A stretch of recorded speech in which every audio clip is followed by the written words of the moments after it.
ज्योति स्टेनोटाइपिंग college में आप सभी का स्वागत है। आज हम पहला चैप्टर पढ़ेंगे कॉन्सोनेंट स्ट्रोक्स। ये टोटल 26 हैं और इनकी अपनी सीरीज है। वो सीरीज क्या है पहले तो वो देखेंगे हम।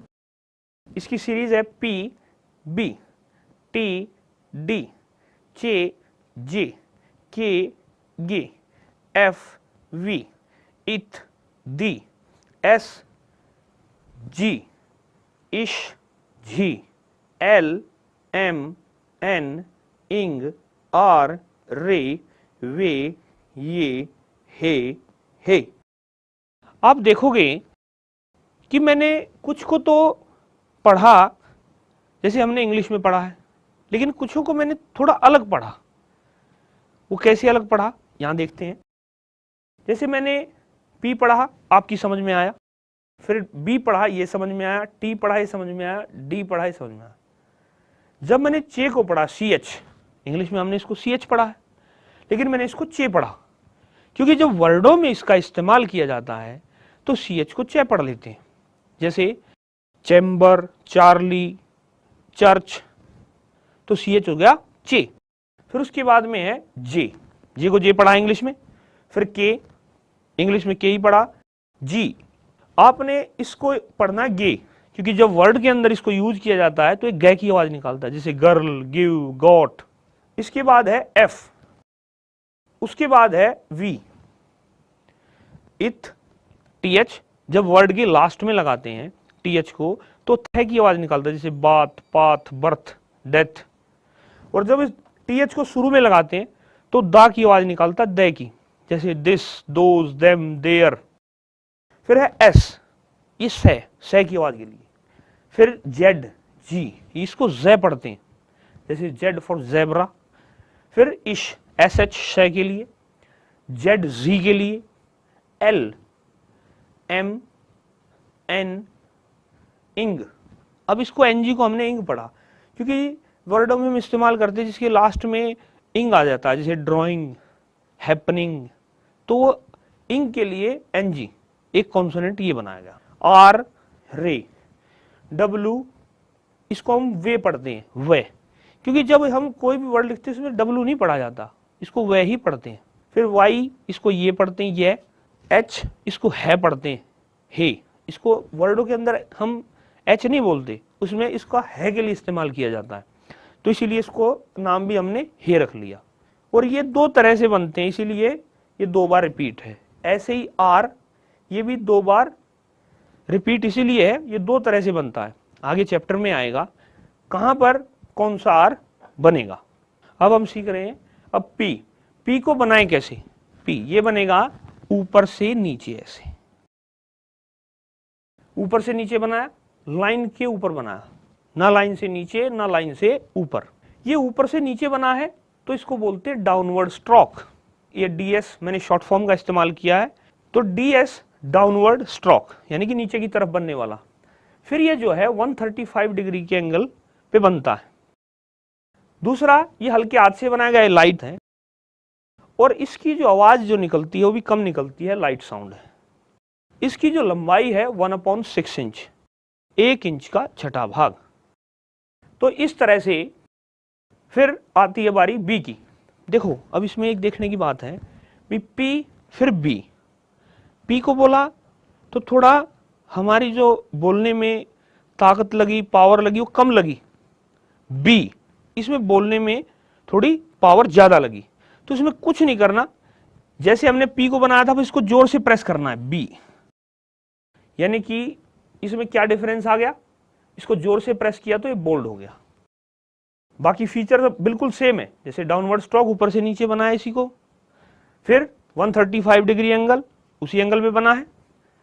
बोलने में भारी हो गया, हैवी साउंड, 1/6 इंच इसकी भी लेंथ है, लंबाई। जितने भी कॉन्सोनेंट स्ट्रोक्स हैं ये, इन सभी की जो लंबाई है वो बिल्कुल सेम है, बराबर है, बस इनकी शेप्स जो हैं वो बिल्कुल अलग अलग है। अब आती है बारी टी की। टी ये बनेगा बिल्कुल स्ट्रेट, ऊपर से नीचे बिल्कुल स्ट्रेट बनेगा 90 डिग्री एंगल पे।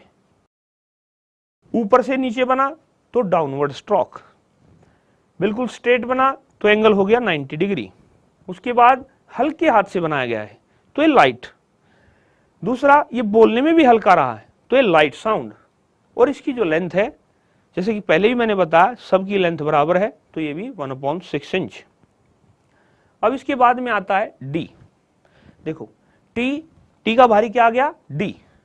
यानी कि ये जो टोटल बनाए गए ना, पी बी, टी डी, जे जे, के गे, एफ वी, इथ दी, एस और जेड, इश जी इसका भी पेयर है, और इश और जी इसका भी पेयर है, और एक पेयर है एन और इंग का। ठीक है, यानी कि एक को सीख लो, दूसरा उसका बोल्ड है, यानी कि गहरा करके बना दो, वो अगला है। अब जैसे टी को हमने बिल्कुल स्ट्रेट बनाया, लाइट बनाया, तो डी के लिए हम थोड़ा जोर से प्रेस कर देंगे ऐसे। एंगल डाउनवर्ड स्ट्रोक वही एंगल 90। अब ये जोर से प्रेस किया गया है तो बोल्ड हो गया, बोलने में भी भारी रहा तो हैवी साउंड। अब इसके बाद में है चे, सी एच। ये बनता है ऊपर से नीचे ऐसे, ये राइट से लेफ्ट नीचे ऐसे आता है, नीचे की तरफ, नीचे वाले डायरेक्शन में, डाउनवर्ड स्ट्रोक स्लेंटिंग में 60 डिग्री के एंगल में बना है, लाइट है, हल्के हाथ से बना, बोलने में भी हल्का है, लाइट साउंड है, लंबाई 1/6 इंच। अब बारी आती है जे की। ये इसी की तरह बनेगा, बस जोर से प्रेस हो जाएगा। डाउनवर्ड स्ट्रोक है, 60 डिग्री एंगल पे बना है, चे हल्का था, इसको जोर से प्रेस किया गया तो ये बोल्ड है, हैवी साउंड है, 1/6 इंच इसकी लेंथ है, लंबाई। अब इसके बाद में आता है के बिल्कुल स्ट्रेट ऑन द लाइन बनता है, यानी लाइन के बिल्कुल ऊपर या लाइन के अंदर भी कह सकते हो। कई बच्चे क्या करते हैं, जब इसको बनाते हैं तो लाइन से ऊपर ऐसे मिला के लिखने की कोशिश करते हैं, ऐसे नहीं, बिल्कुल लाइन के अंदर लिखो आप। इसको बोलते हैं हॉरिजॉन्टल स्ट्रोक, यानी कि लाइन पे पड़ा हुआ। बिल्कुल सीधा बना है तो एंगल हो गया 180 डिग्री। लाइट यानी कि हल्के हाथ से लिखा गया है, लाइट साउंड, बोलने में भी हल्का रहा है, और इसकी लंबाई है 1/6 इंच। अब इसके बाद में आता है गे। इसी की तरह इसको थोड़ा जोर से प्रेस करना है, जैसे कि मैंने बताया ना, पेयर बना रखे हमने, यानी कि एक लाइट है, दूसरा एंगल वगैरह सब कुछ सेम है, बस जोर से प्रेस किया गया है। तो ये भी horizontal stroke, 180 degree angle, bold, जो फीचर इसमें चेंज हुआ, हैवी साउंड, बोलने में बाहर रहा, 1/6 इंच लेंथ, लंबाई। अब अगला आता है एफ। देखो ये पी से लेकर और ये गे तक, ये थे हमारे स्ट्रेट कॉन्सोनेंट्स, यानी कि जो एंगल के सहारे बने। अब जो आगे हैं ये कर्व कॉन्सोनेंट, ये लिखा भी है सी एस, इसका फुल फॉर्म है कर्व स्ट्रोक। सी एस को हमने शॉर्ट किया कर्व स्ट्रोक्स के लिए। कर्व माने होता है मुड़े हुए स्ट्रोक्स। एफ बनेगा कैसे, ये बनता है ऊपर से नीचे ऐसे, ऑन द लाइन, ऐसे टेढ़ा बनाए, ऊपर से नीचे की तरफ गया, डाउनवर्ड स्ट्रोक। ये कोई भी एंगल नहीं बना रहा, देखो ये मुड़ा हुआ है तो इसलिए कर्व स्ट्रोक। फिर इसको हल्के हाथ से लिखा तो लाइट है, और आवाज भी लाइट निकल रही है तो लाइट साउंड, 1/6 इंच इसकी लेंथ है, लंबाई। अब इसके बाद में आता है वी। ये इसी की तरह है, इसको थोड़ा जोर से प्रेस करेंगे, ऑन द लाइन बनेगा बिल्कुल। लेकिन अगर आप लोगों से गलत बन जाए, ऊपर बन जाए, जैसे मान लो ऐसे बना था, तो इसको ऐसे छोटा सा क्रॉस लगा लेते हैं खुद। यानी कि शॉर्ट हैंड के अंदर रबड़ का इस्तेमाल नहीं किया जाता। आप एक बार जो भी बना आपसे, अगर उसकी डायरेक्शन गलत रही तो आप उसको काट दोगे, छोटा सा क्रॉस लगा लोगे और फिर उसके आगे सही बनाओगे। शॉर्ट हैंड में रबड़ का इस्तेमाल नहीं किया जाता। इसको मैंने क्या किया है, थोड़ा जोर से प्रेस किया, तो डाउनवर्ड स्ट्रोक है, कर्व है, सेम है। यहां एक फर्क आ गया, ये बोल्ड है क्योंकि मैंने इसको जोर से प्रेस किया, और ये बोलने में भी थोड़ा भारी है तो हैवी साउंड, 1/6 इंच लेंथ, लंबाई। इसके बाद में इथ, TH, जैसे ब्रैकेट स्टार्ट करते हैं ऊपर से नीचे, ऑन द लाइन बनेगा बिल्कुल। जैसे ब्रैकेट स्टार्ट करते हैं तो डाउनवर्ड स्ट्रोक, ये मुड़ा हुआ है तो कर्व स्ट्रोक, हल्के हाथ से लिखा गया लाइट, और ये बोलने में भी हल्का रहता है तो ये लाइट साउंड। लेंथ जैसा कि पहले ही बताया गया है, सबकी लेंथ जो है बराबर है। उसके बाद में आता है डी। ये इसी की तरह बनेगा ऐसे। इसमें क्या किया मैंने, इसको थोड़ा जोर से प्रेस किया तो downward stroke, curve strokes, bold, heavy sound, 1/6 inch length लंबाई। एस ये बनता है ब्रैकेट क्लोज की तरह ऑन द लाइन। ये डाउनवर्ड स्ट्रोक ऊपर से नीचे बना है, कर्व स्ट्रोक्स हल्के हाथ से बनाया गया है, लाइट, बोलने में भी हल्का रहा, आवाज भी इसे कम निकालता, 1/6 इंच लेंथ है लंबाई।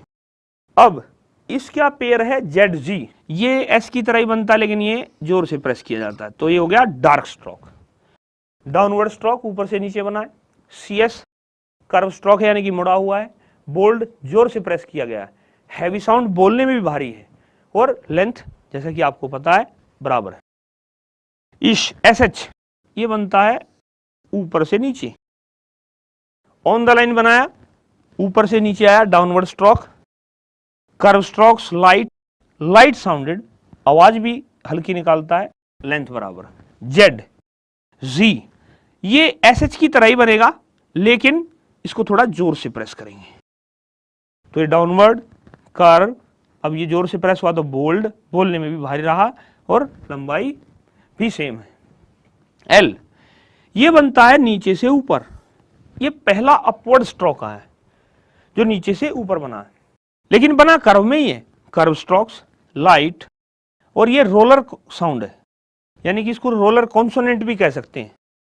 रोलर कॉन्सोनेंट इसको इसलिए कहा जाता है जब बोलते तो जीभ घूमती रहती है, ठीक है।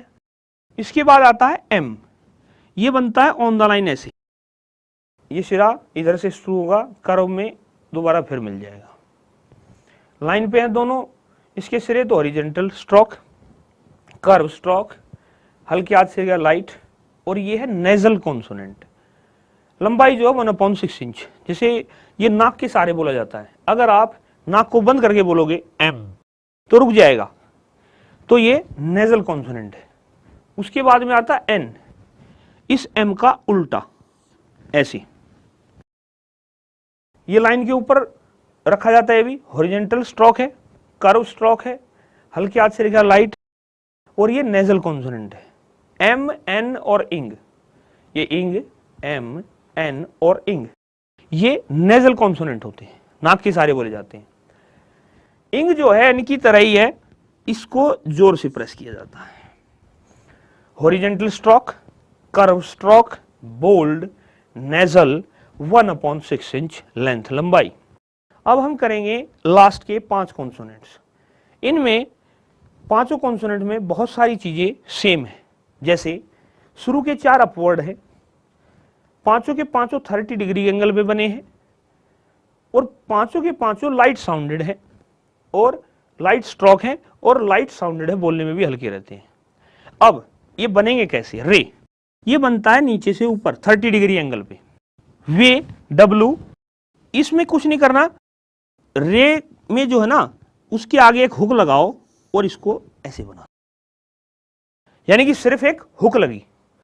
इस ये में ये हुक नीचे से बना दो और 30 पे जाने दो, ठीक है। उसके बाद है हे, इसमें हुक की बजाय पूरा सर्कल नीचे बनेगा और ये 30 पे जाएगा। और ये लास्ट वाला, इसमें ये सर्कल देखो लिखा ना डाउनवर्ड, DS का मतलब है डाउनवर्ड स्ट्रोक, तो यानी कि ये सर्कल ऊपर बनेगा और ये नीचे आएगा 30 पे। क्लियर? इस तरह से आपके ये टोटल कॉन्सोनेंट्स कंप्लीट हुए। जैसे हमने वो सीखे, अब इस डायग्राम से हम इसको समझेंगे जिससे वे काफी आसान हो जाएंगे। सबसे पहले ये वाला एंगल 135, इसका हमने इस्तेमाल किया शुरू में P के लिए, और इसका डार्क B, यानी कि इसको थोड़ा जोर से प्रेस करके बनाया था, उससे हमने B को बनाया। उसके बाद है ये बीच में यहां से लेके यहां तक ये 90 डिग्री एंगल, इससे हमने याद किया T और D। फिर हमने बनाया ये 60 डिग्री का एंगल, जिससे हमने याद किया J और इसी का डार्क J। फिर इस एंगल से लास्ट में 30 डिग्री से हमने याद किए रे, वे, ये, हे और हे, एक अपवर्ड एक डाउनवर्ड। ये सीधा 180 डिग्री, इससे हमने याद किए के और गे। इससे जितने भी एंगल से जो साइन बनते थे वो हम याद कर सकते हैं या इस तरह से हम समझ सकते हैं। इसके बाद आता है कर्व स्ट्रोक्स। कर्व स्ट्रोक्स हमने याद किया एफ को कैसे बनाया, यहां से लेकर यहां तक, ये हमने याद किया एफ। एक सर्कल ले लेंगे, उसको हम ऐसे प्लस से काट देंगे, इधर वाला भाग एफ जैसे किया था ये यहां से लेके यहां तक बना है। यानी कि जब आप डायरेक्शन या जैसे होमवर्क करोगे तब इस तरह से डायरेक्शन बना लोगे तो आपको वो बनाने में आसानी रहेगी। और इसी का डार्क बी। अब इसके बाद सामने है एस एच, ये बनेगा यहां से लेकर और ये यहां तक ऐसे। इससे हम याद करते हैं एस एच और जेड एच, यानी कि हल्का बनाएंगे एस एच और डार्क बनाया तो जेड एच। फिर है ये वाला कर्व, यहां से लेकर यहां तक, इसको हम याद करेंगे एल। अब यहां से लेकर ऐसे घुमा के और यहां तक, ये वाला आर। अब आता है दूसरा सर्कल, एक और सर्कल बनाया हमने, उसको हमने क्रॉस से काट दिया। उसके बाद आया था इथ, टी एच, यहां से लेकर यहां तक, इथ और दी। फिर आया एस, इसके सामने का भाग, सर्कल के सामने का भाग, एस इसका डार्क, जेड जी। फिर आया एस एच, एफ के सामने वाला ये वाला भाग, ऊपर से नीचे ऐसे, ये है एस एच। और इसी का डार्क था जेड एच। फिर आया एल, नीचे से ऊपर, अपवर्ड। फिर आया एम, नीचे से साइड से ऐसे ऊपर वाला भाग, ये है एम। फिर आया एन, इसके बिल्कुल नीचे वाला ऐसे, एन, और इसी का डार्क है एन जी। फिर आया आर, ये वाला भाग। फिर आया रे, 30 डिग्री एंगल पे, रे, वे, ये, हे, ये बने इससे। इस तरह से हमारे टोटल कॉन्सोनेंट्स इस डायग्राम के जरिए हम सीख सकते हैं। जैसा कि मैंने अभी आपको बताया कॉन्सोनेंट स्ट्रोक्स। अब बारी आती है उनकी प्रैक्टिस की। इनकी प्रैक्टिस के लिए आपके पास शॉर्ट हैंड प्रैक्टिस बुक होना जरूरी है। देखो, शॉर्ट हैंड कभी भी खाली एक बार लिखने से या सिर्फ देख लेने से या एक क्लास में बैठने से नहीं आती। इसलिए इसको सीखने के लिए आपको इसकी प्रैक्टिस करनी पड़ती है, प्रैक्टिकल करना पड़ता है, इसको बार बार लिखना होता है। तो इसके लिए आपको शॉर्ट हैंड प्रैक्टिस बुक लेनी है। ये सभी बुक स्टॉलों पे भी मिल जाती है और हमारे जितने भी शिक्षण संस्थान हैं सभी पे ये उपलब्ध है।